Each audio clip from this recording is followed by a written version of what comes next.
Bueno, para desarrollar ese tema tan interesante de las 5 vías del conocimiento de Dios que ha desarrollado Tomás de Aquino, quisiera recordar algunos de los elementos importantes sobre su biografía. Tomás de Aquino nace en 1225 y fallece en 1274. Es un doctor de la Iglesia, es decir, que las enseñanzas que él ha desarrollado van de acuerdo a la doctrina y la fe de la Iglesia, y también ha ayudado a profundizar más en este misterio del conocimiento de la fe y de Dios. También a veces lo llaman doctor angélico porque la profundidad del desarrollo de su pensamiento, digamos, podríamos compararlo al de los ángeles.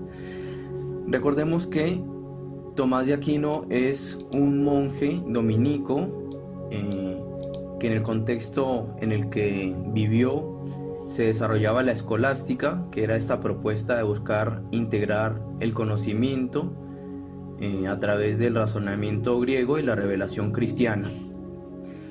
Recordemos que también durante esta época se da una cercanía entre la cultura cristiana y musulmana. Decae la sociedad feudal y se va migrando a la realidad de las ciudades. Surgen diferentes órdenes mendicantes, se da la traducción de Aristóteles y algunos filósofos árabes. Ya no se toma como referencia tanto a Platón como filósofo base, sino sobre todo a Aristóteles.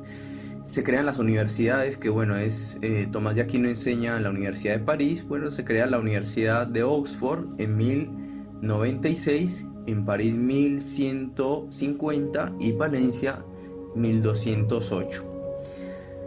Bien, recordemos que en este intento de integrar la fe y la razón, Tomás de Aquino busca que a través de la razón natural nosotros podamos comprender la verdad y encontrar a Dios. Es decir, que el camino tanto de la fe en el conocimiento de Dios, que se revela en diferentes etapas a través de los hechos históricos y a través de la Sagrada Escritura, nos ayuda a conocer a Dios, pero también a través de la razón natural podemos llegar a conocer a Dios.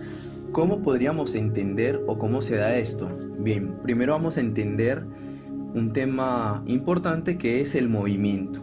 Bien, el movimiento nos ayuda a entender Tomás de Aquino, que es el paso de la potencia de un ser, que pasa de ser en potencia a ser en acto. Bien, este sujeto tiene la posibilidad de pasar de ser en potencia a ser en acto según su condición. Es decir, por ejemplo, un huevo está en ser en potencia a ser un ser en acto, que es un pollito, ¿no? Para aclararlo y definirlo mejor, entonces la definición es: el movimiento es el cambio de ser en potencia a ser en acto. Bien, ¿cómo entendemos nosotros esta realidad? Vamos a ir desde lo más sencillo, digamos, o lo más cotidiano, hacia quizás lo más abstracto, pero que siguiendo una secuencia lógica podemos llegar a ello. Tenemos entonces las 5 vías del conocimiento de Dios. La primera vía, ya entendiendo el concepto del movimiento, es el motor inmóvil. ¿Cómo definimos o entendemos esto? Es que nosotros vemos que todo ser que se mueve es movido por alguien. Es decir, todo ser que cambia ha surgido de algo, o hay alguna fuerza que lo mueve. ¿Bien? Pero no es posible tener una serie de motores infinitos, ya que es necesario tener un primer motor, y ese motor es un motor inmóvil. ¿Qué significa un motor inmóvil? Ese motor inmóvil que no es movido por nadie, solo tiene la potencia de moverse por sí mismo. Ese motor inmóvil es Dios.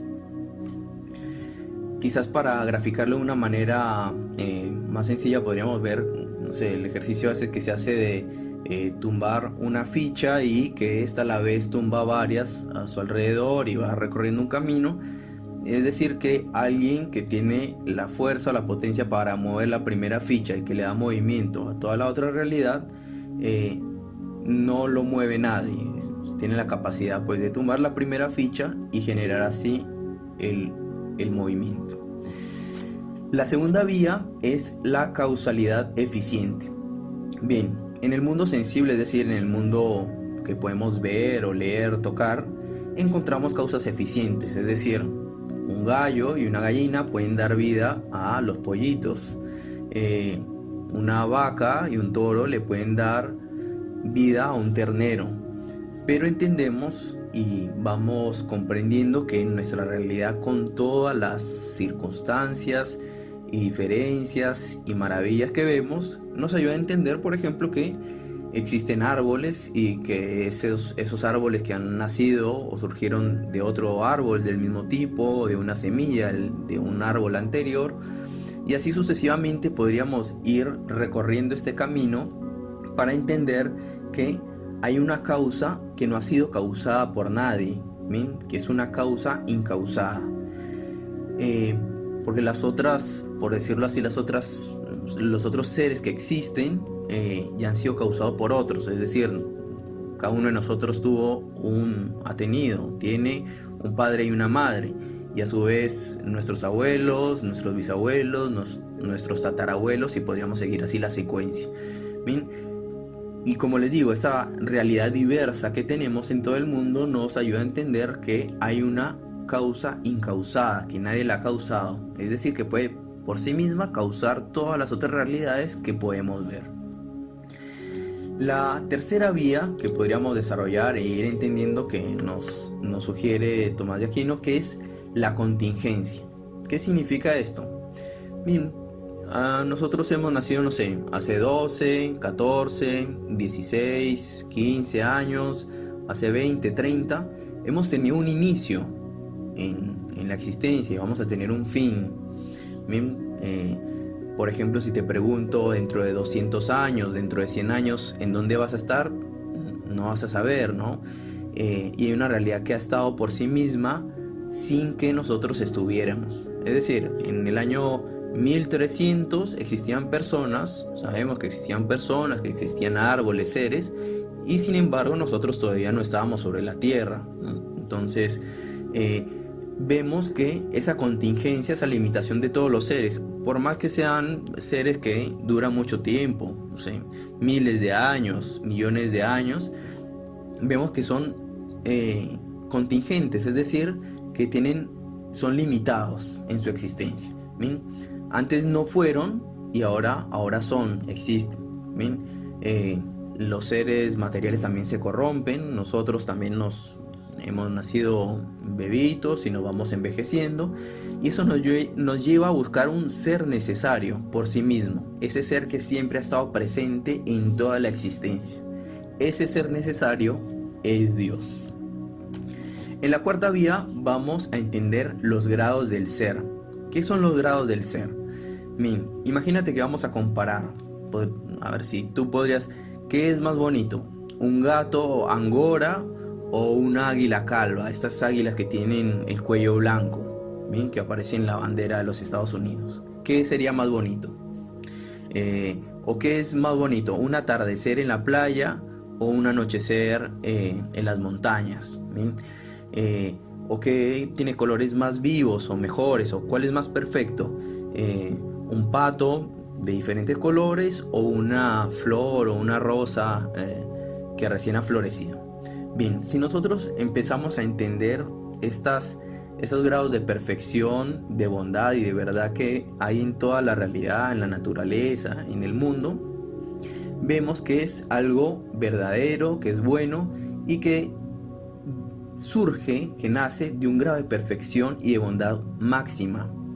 Esta perfección máxima es Dios. Como quinta vía y última, vamos a entender el orden y el movimiento. Encontramos que los seres, desde lo más sencillo, ¿no? Desde, no sé, las abejas, los árboles, las bacterias, las moléculas, tienen un fin, tienen una finalidad y tienen un orden en el universo. Entonces, estos entes que tienen un fin no lo tienen de manera deliberada, ¿bien? No lo tienen por accidente, no lo tienen por equivocación. este orden y este movimiento, incluso de los planetas, de los árboles, de las etapas de la vida, todos estos seres tienen una finalidad y ese movimiento y ese orden es propuesto por Dios. Bien, y como reflexión final les quería comentar lo siguiente. En una de las clases, algunos de los chicos, digamos, que se preocupaban un poco por entender este tema, decía, bueno, yo sé que Dios existe, no tengo que estudiarlo. Para ello podría darle dos consejos. Uno es el siguiente. Sabemos, algunos de nosotros con la experiencia, con la vida de fe, podemos entender que Dios existe. Y tener esa reflexión a la que nos invita Tomás de Aquino nos ayuda a profundizar que conocer, entender, digamos de manera efectivamente limitada a Dios es importante porque no es un conocimiento irracional el conocimiento de Dios. ¿Ven? Todo lo contrario. Toda la realidad nos manifiesta la existencia de Dios y a través de la razón natural podemos llegar a este conocimiento. Y por otro lado, podría aconsejarle lo siguiente. A veces nosotros buscamos y queremos conocer a Dios, quizás por categorías y podría ser interesante, pero por otro lado, la pregunta que yo creo que genera más valor hacia uno mismo es no solo si es que Dios existe, ¿bien?, sino si yo existo para Dios. Es decir, si mi vida, si lo que yo soy, si lo que pienso, si lo que siento es importante para Dios. Y creo que si es muy importante, es muy valioso, creo que la propia existencia personal nuestra nos ayuda a pensar el valor que tenemos y nos ayuda a entender que no solo Dios se manifiesta en todas las cosas que vemos, sino también interiormente en nuestra propia vida, que nos ayuda a pensar de una manera más trascendente en que la existencia de Dios nos trae la posibilidad de contemplarlo en la realidad, en la naturaleza, en las cosas, y también podernos acercarnos a Él. Bueno, hasta luego. Esta fue la explicación sobre las 5 vías del conocimiento de Dios de Tomás de Aquino.